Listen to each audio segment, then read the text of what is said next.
Di pusat perbelanjaan kawasan Kelapa Gading dan Sunter, Jakarta Utara, Senin sore, warga memborong bahan makanan seperti beras, mie instan, dan bahan pokok lainnya.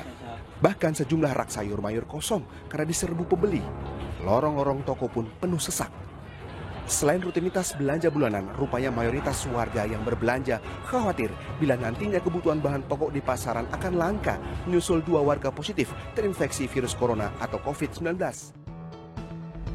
Program kerja pemberdayaan masyarakat ini akan membahas mengenai salah satu dampak dari ekonomi Indonesia selama pandemi COVID-19.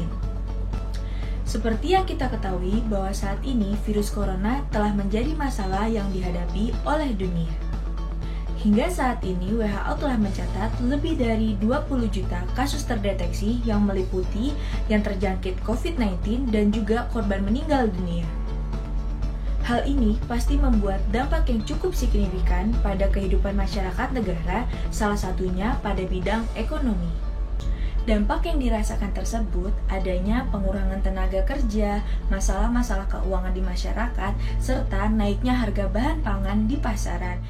Oleh karena itu, video ini akan mengangkat tema mengenai pengelolaan keuangan selama pandemi COVID-19 dalam menghadapi kenaikan harga bahan pangan dan juga akan membahas mengenai tips and trik dalam mengelola keuangan di masa pandemi COVID-19.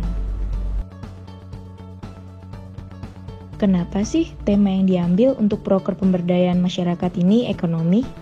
Karena seperti yang kita tahu kalau selama masa pandemi ini setiap masyarakat pasti mengalami berbagai dampak, khususnya di bidang ekonomi. Nah, saat ini virus corona telah menyebar ke seluruh negara di dunia dan masuk ke Indonesia. Di Indonesia sendiri, virus ini telah menyebar ke seluruh daerah dan memberikan dampak yang cukup signifikan kepada masyarakatnya di berbagai bidang, khususnya di bidang ekonomi. Salah satu dampak yang dapat dilihat adalah dengan adanya kenaikan harga bahan pangan yang cukup tinggi dan diimbangi oleh semakin menipisnya bahan pangan yang diperlukan oleh masyarakat. Dapat dilihat pada data ini bahwa kenaikan harga bahan pangan telah meningkat sejak beberapa bulan yang lalu, bahkan sejak pandemi COVID-19 ini baru dimulai di Indonesia. Dampak dari pandemi COVID-19 pada bidang ekonomi Indonesia. Tercatat terdapat 3 dampak besar pandemi COVID-19 terhadap perekonomian Indonesia yang membuat Indonesia masuk ke dalam masa krisis. Yang pertama, konsumsi rumah tangga atau daya beli menurun drastis. Adanya penurunan ini dapat dilihat pada data yang dicatat oleh Badan Pusat Statistik bahwa adanya penurunan pada konsumsi rumah tangga di kuartal 1 tahun 2019 dari 5,02% menjadi 2,84% pada kuartal 1 tahun 2020. Yang kedua, investasi melemah. Pandemi menimbulkan adanya suatu ketidakpastian yang berkepanjangan sehingga investasi ikut melemah. Dan hal tersebut akan berimplikasi pada usaha-usaha milik masyarakat yang terpaksa harus terhenti sementara. Yang ketiga, harga komoditas menurun dan ekspor terhenti. Seluruh dunia saat ini sedang mengalami pelemahan ekonomi termasuk negara Indonesia. Sehingga hal ini menyebabkan harga komoditas menurun.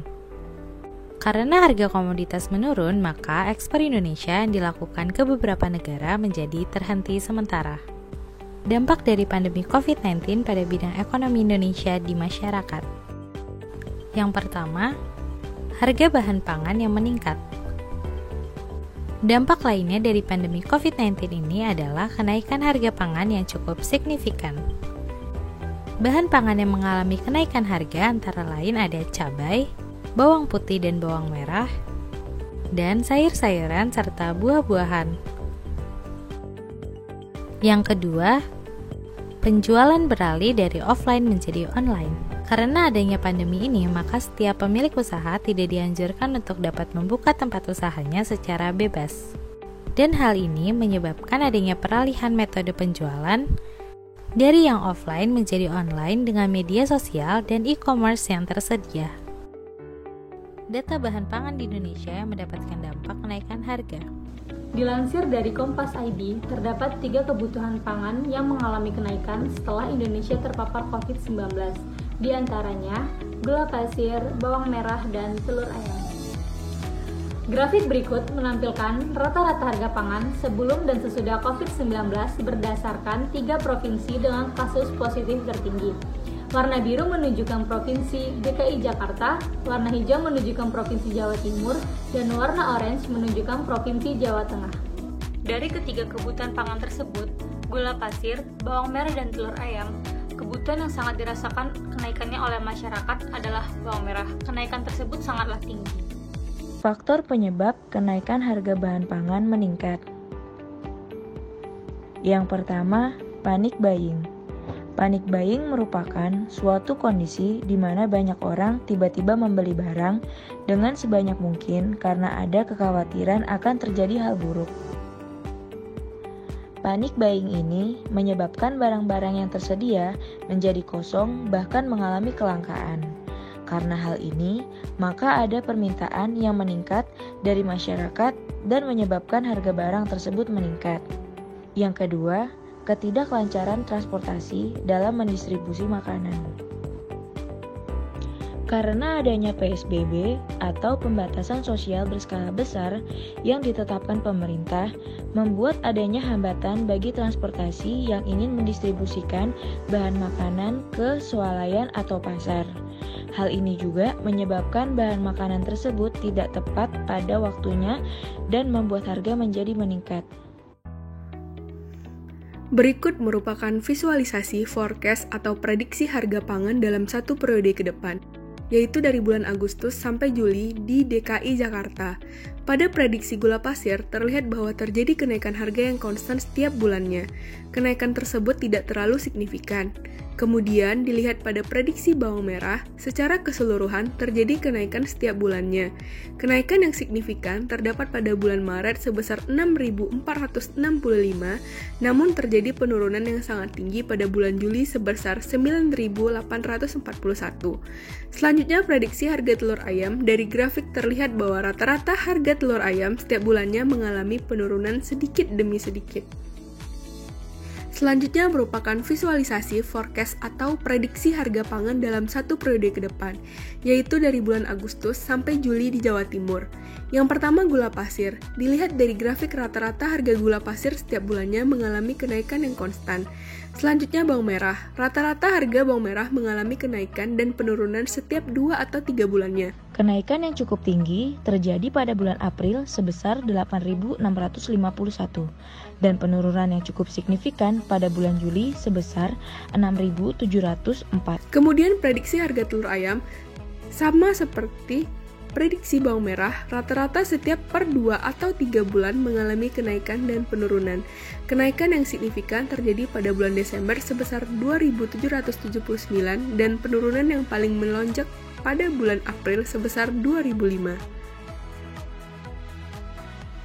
Selanjutnya merupakan visualisasi forecast atau prediksi harga pangan dalam satu periode ke depan, yaitu dari bulan Agustus sampai Juli di Jawa Tengah. Pada prediksi gula pasir, terlihat bahwa terjadi kenaikan yang konstan setiap bulannya sebesar 293. Selanjutnya, prediksi bawang merah terjadi kenaikan dan penurunan per 2 atau 3 bulannya. Kenaikan tertinggi terjadi pada bulan April sebesar 8.231 dan penurunan yang sangat signifikan terjadi pada bulan Juli sebesar 10.905. Kemudian dilihat dari prediksi harga telur ayam, terjadi kenaikan dan penurunan setiap bulannya. Dapat dikatakan tidak stabil, kenaikan tertinggi terjadi pada bulan Juni sebesar 2.843, sedangkan penurunan yang cukup signifikan terjadi pada bulan April sebesar 2.078. Melihat perkembangan data yang ada, ditambah belum pulihnya keadaan sekarang, mungkin kami dapat memberikan tips and trik dalam mengelola keuangan di masa pandemi, yaitu dengan pertama, bisa melakukan saving money dari gaji yang didapat, karena itu dapat membantu apabila terjadi pengeluaran yang mendadak dan mendesak. Kedua, tidak melakukan belanja berlebihan. Belanja yang cukup diperlukan itu dapat mengurangi pengeluaran. 3. Mengurangi melakukan kegiatan di luar seperti nongkrong juga menjadi salah satu solusi agar tidak terjadi pemborosan, dan itu juga menjadi alasan agar mencegah penyebaran COVID-19. Terakhir, keempat, apabila memiliki dana simpanan yang cukup, bisa saja melakukan investasi untuk jangka panjang. Mungkin itu beberapa tips and trik dari kami. Di masa seperti sekarang, kita harus melakukan pengelolaan keuangan yang benar. Apabila tidak, bisa saja menjadi penyesalan di akhirnya. Contohnya, tidak memiliki tabungan untuk hal-hal yang mendesak dan juga mendadak. Terima kasih telah menonton video kami. Semoga video kami dapat bermanfaat bagi kalian semua.